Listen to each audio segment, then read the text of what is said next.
Les forces de sécurité intérieure également appelées à traquer ceux qui commettent des infractions via les technologies de l'information et de la communication. Vous l'aurez compris, nous parlons de la cybercriminalité. La Brigade nationale de lutte contre ce phénomène vient de mettre fin aux agissements des cyber-escrocs. Spécialisés dans l'usurpation d'identité et autres faits infractionnels, il a été présenté à la presse ce matin à Ouagadougou. C'est la Sinawatara et bienvenue Tansa.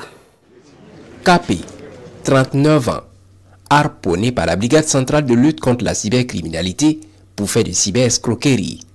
Il est arrêté suite à plusieurs plaintes portées par des personnes physiques et morales sur des faits d'usurpation d'identité, de faux et d'usage de faux en écriture, de multiples cas d'escroquerie au moyen de communications électroniques. Dans l'espoir de brouiller ses traces dans ses activités cybercriminelles, KP s'est procuré plusieurs téléphones et 4 SIM de différents réseaux de téléphonie mobile spécialement dédiés à cette activité.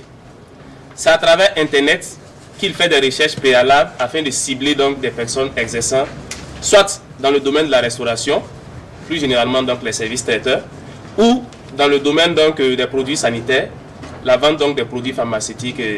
Après enquête, plusieurs objets saisis, de la liquidité, une moto, 2 ordinateurs, 4 téléphones et une vingtaine de 4 SIM, entre autres.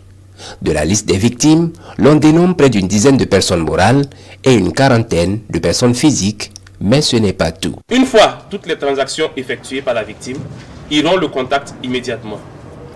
Pour ce qui est des victimes réticentes au prolongement de la validité de leur assurance, ils continuent de les harceler téléphoniquement afin de les inciter à effectuer des transactions financières à cet effet.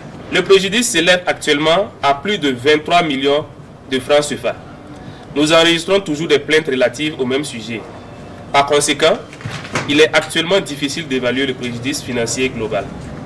À l'issue du présent point de presse, le présumé escroc sera immédiatement présenté à monsieur le procureur du Faso, du pôle judiciaire spécialisé dans la répression des infractions économiques et financières et de la criminalité organisée afin qu'il réponde donc de ces faits.